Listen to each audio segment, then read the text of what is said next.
Greetings! I'm Herbert Erpaderp, and today I'm going to build this silly little thing. This is a 35th scale model of a TKS, or Tankietka, from IBG Models, and even in a larger scale like 35th, this thing is still tiny. Rather than slaughtering any of the Polish words on the box, let's have a look inside of it.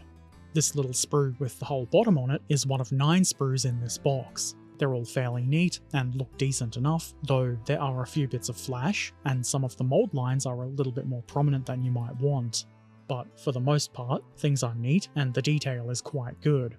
9 sprues does sound like quite a lot for a small vehicle like this, but it isn't really. They're mostly fairly small sprues. I just thought it was kind of funny that there are so many. That said, there are still quite a few more parts than I was really expecting, and that's probably mostly because there's some internal detail. I would go so far as to say that there's a complete interior. All of the hatches and vision ports, which are pretty much just metal flaps, are able to be modelled open, which in my opinion is kind of important when a kit has an interior. I don't know if it has the right number, but the rivet detail on this, especially the outer armour plates, if you would call that armour, look really good. I think they'll be fun when it comes time to paint. The tracks are a single piece, and this will simplify assembly quite a bit. The treads aren't especially detailed, but there isn't really a whole lot going on with the real tracks either. If it's really a problem for you, you could always do the good old mud trick. The suspension, shown on these last couple of sprues, is where you'll be spending most of the time, at least when it comes to the running gear. There are quite a few parts here, which of course isn't a bad thing. It does result in some quite nice detailing. Speaking of detail, there is some photo etch included, which is not my favourite thing. The main problem with this photo etch is that the numbers on the photo etch fret itself don't correspond with those in the instructions. Fortunately, it's pretty easy to figure out which parts the instructions want you to use. There's also a decal sheet. Not much in the way of markings here, but that's probably all you really need. And here's the instruction booklet. This seems pretty standard for an IBG kit. I do like that it's a booklet. The instructions are laid out pretty well, and there isn't too much going on in any one step, which minimises potential confusion. Other than some numbers being incorrect, they're pretty good. Let us now use them to guide us in the gluing together of some bits of plastic. I started off with some internal detailing parts, like the radiator here. It's made up of 2 pieces that go together nice and easily. There's even some nice mesh detail on the inside that'll probably never be seen. This box thing, which I think is maybe a fuel tank? I don't know. Whatever it is, it's also quite simple, though this one's made up of 3 pieces. And now, the engine. This is made up of quite a few small bits, and I think it was around this point that I realised just how many small bits would be needed for the interior. And if I'm being honest, I never really wanted to do the interior. I didn't even think about it when I bought the kit. I just wanted a TKS in this scale. I did originally plan to build the interior anyway, just to show how it goes together, but then I realised that I didn't really want to spend all of that time on something that won't be seen. Vent your rage and spleen in the comments below, I guess. I did still finish the engine though. After all, it does kind of have potential to be seen through the rear vent. Here's another part that won't be seen, but I put it together anyway. It's part of the transmission. I set those bits aside and began working on the track sets. The tracks themselves are simple. There's a bunch of other doodads we've got to add though, starting with these bits. They will eventually be glued to the bottom of the suspension, but they do need to be put in place first with no glue.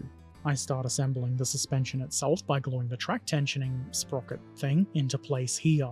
Initially I had a little bit of trouble figuring out exactly how this should be positioned, but if you hold the parts the same way the instructions show them, it starts making a bit more sense. Then this bit, which I happen to have installed incorrectly— Herbert making a mistake? Never! That nubbin you can probably see should be on the inside. It's for mounting the track set to the hull. It's not a major mistake, you could cover it with mud and nobody would ever know. I then add this upper bit. The guide pins make this pretty simple. You've just got to make sure that it's properly sitting in the holes. That assembly then gets kajiggered into place on the track part, or in the track part. There are guide pins on either side, so it was moderately fiddly to get them all into their holes, but it's certainly not the hardest thing in the world. I then assemble another one of these lower bar bits, whatever it is. This one only has the track tensioning part. While that's bonding, I attach this upper bar part that holds the return rollers in place. Then that lower bar goes across the road wheels. It's really quite easy. The final step is to glue the little bracket doovers, or whatever they are, onto the undersides of the bits that hold the road wheels in. I did have to eyeball the positioning of these to make sure they're nice and straight looking, but they're not too difficult to get into place, and with that, the track sets are done. Before we can install them on the hull, we need some mounting bracket things. There's keying for these parts, so it's pretty easy to figure this out. Then I put the track sets on. It did take a little bit of kajiggering to get all the contact points together, and the one with the backwards part was a little bit harder to place because it has one fewer contact points, but I got them into place just fine in the end.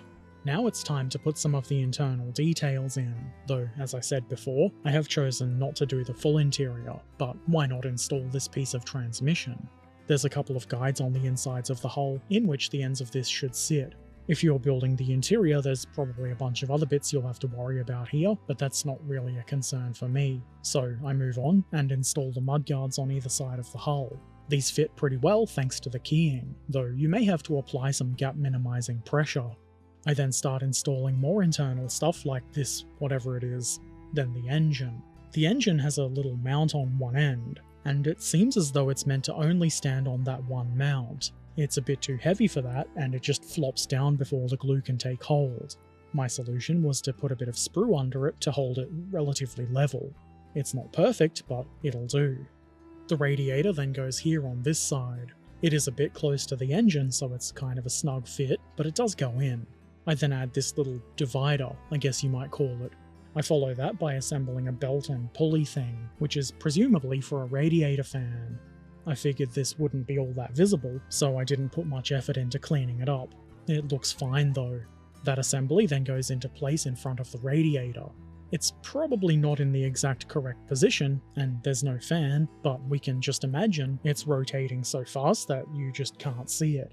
And that's the only interior I'm going to do, just enough that you might be able to see that there's something in there if you look through the open vents. It did need painting, and that was done off-stream, and before you see that, there's some little hatches that need to be assembled. And by assembled, I mean they need their handles glued onto them, which is pretty simple. Installing these hatches onto their frames is only marginally more difficult, which is to say very, very easy. Just make sure you've got the little overlapping bit on the correct side. Obviously, if you want to model these open, you wouldn't be gluing them closed like I am. I forgot to film the assembly of the rear hatch plate thing, but this is what the frame looks like. You can see here that I've cut the top of the transmission thingy, mostly because I thought it would be fun. Also, it was kind of interfering with the front plate. After that, gluing the transmission cover into place is quite simple. Here's the painted interior. Is it historically accurate? No, probably not. Do I care? Also no. I referred to a couple of photos, selected a colour that looked close enough, and base coated the inside of the hull and pulley mount. I used a rusty colour on the pulleys, and some, probably, ammo rubber and tyres on the belt. I kind of forgot to make a note of the colours I actually used. I'm sure I'll be sent to the gulag for not doing painstaking research on something that will barely be visible, but it's worth it to save some time. Here I'm starting to hide most of that with the rear hatch panel. One of the hatches is in fact a vent, which you can look through, but you can't really see much. Next, I glue together the driver's vision hatch. This is made up of two parts, and they're shaped such that it's pretty obvious when they're together in the correct way. There's a couple of mounting arms that go on the inside of this, and it's probably a pretty good idea to make sure these are around the right way, with the mounting pins facing outward. I'll be modelling this closed, so the arms won't be visible, but they are still somewhat important for holding the hatch in place. Then, I add the vision hatches in the rear section of the fighting compartment. These can all be modelled open, and it even looks similar to the real thing, with those mounting bars on which the hatches swivel. Some of the gaps around the hatches do look a tiny bit rough, but in general, I think it looks pretty good. Why not glue the front of the fighting compartment on next? There isn't really any keying for this, which is kind of annoying, but it is pretty easy to see where the two parts should connect, so it's just a matter of being careful and holding the parts in the right place while they bond. I don't think I got quite a perfect fit, but it's close enough. The gunner and commander's hatches come next, and these were a bit of a pain in the arse, to be honest. The end parts did go on easily. It was the middle bits for both hatches that were kind of difficult. Getting them to fit was just a case of trimming them down a bit. The trick is to not trim too much and create big gaps. The result here is a little bit rough, but maybe that adds some character. If not, why not just hide it with mud, like everything else? The MG comes next. Well, the mount has to be installed before that, but that's pretty simple. There's no keying for this round plate, but it's pretty obvious which way up it should go. Then, the main armament, a machine gun, can be installed here. It pretty much just slides into place. Clearly, this has to be done from the inside. If you're building the interior, there is more to add, but not for me. Now that there's nothing else to put inside of the hull, it's time to close it up. Gluing the two halves of the model together isn't too difficult, but it doesn't quite drop into place.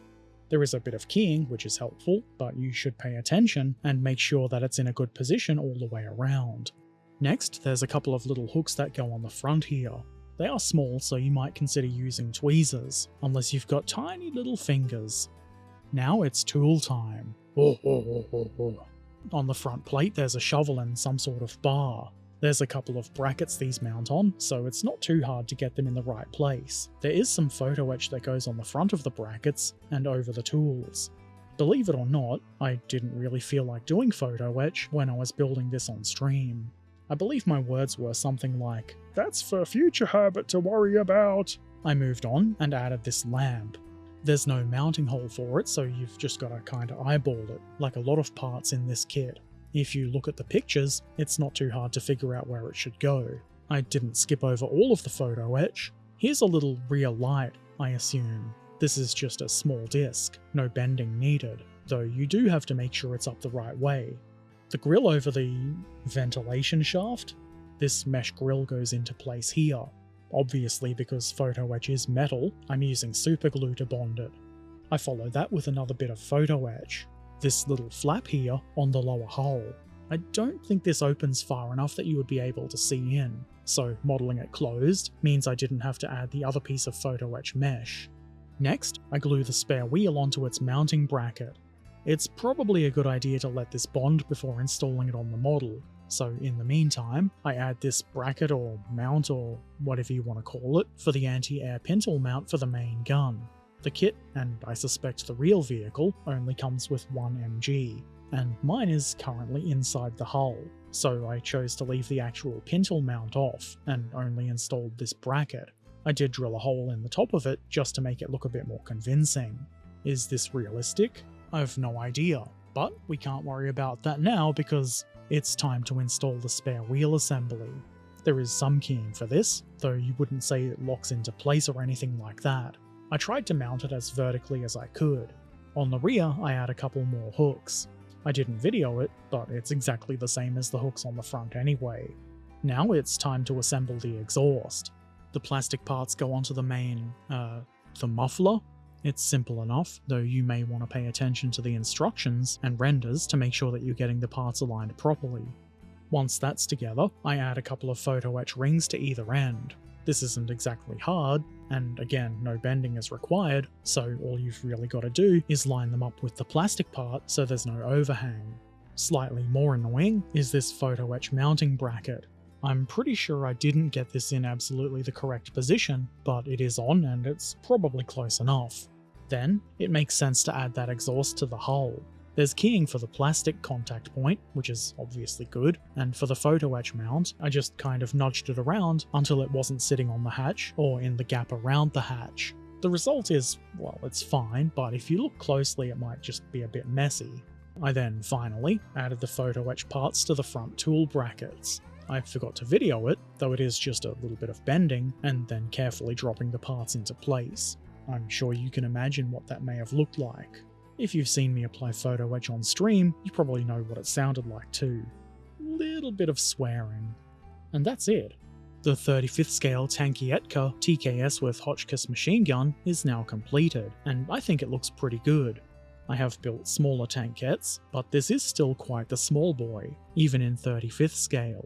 The detail is quite nice. I can't tell you if it's 100% historically accurate. It does very much look the part though. Clearly I did omit most of the interior. Actually, no, it's not clear. You can't tell just by looking at it. I just didn't feel like there was much of a point in having the interior when all of the hatches are closed. I do appreciate how easy it would have been to have all of the hatches, including engine and transmission hatches, modelled open, which would allow pretty much all of the interior to be visible, but that isn't what I wanted. I couldn't think of a good reason to build the model in such a way that I don't want. Anyway, for the most part this was a pretty good and enjoyable build. The only things I didn't really enjoy were the hatches and their resistance to being put in their place. Also, I didn't really enjoy installing the photo etch on the front, no surprises there. There was a bit more flash and slightly more mold lines than I would have liked, but I mean, I would prefer none, and it certainly wasn't the worst I've ever seen. There were some spots where keying would have been nice, like where the two sections of the fighting compartment join, but that's not really a huge problem either. I wouldn't say it's a really quick, single afternoon build. In my opinion, you might need 2 or more, especially if you build and paint the entire interior. But also, it's not a miserable, long grind to put this together either, unless you hate building models, in which case, why are you building models? Anyway, it's a good kit, and I like it. If you've got any questions or comments, feel free to put them in the comments section below. If you'd like to watch me build kits like this one live, I do a modelling stream a couple of times a week both here on YouTube and on Twitch. Subscribe if you want to be a YouTube subscriber, share this with anybody you think might find it helpful, and if you really like what I do, consider supporting on Patreon or Ko-fi. Links are in the description. Take care of yourselves, be excellent to each other, and thanks for watching. Farewell.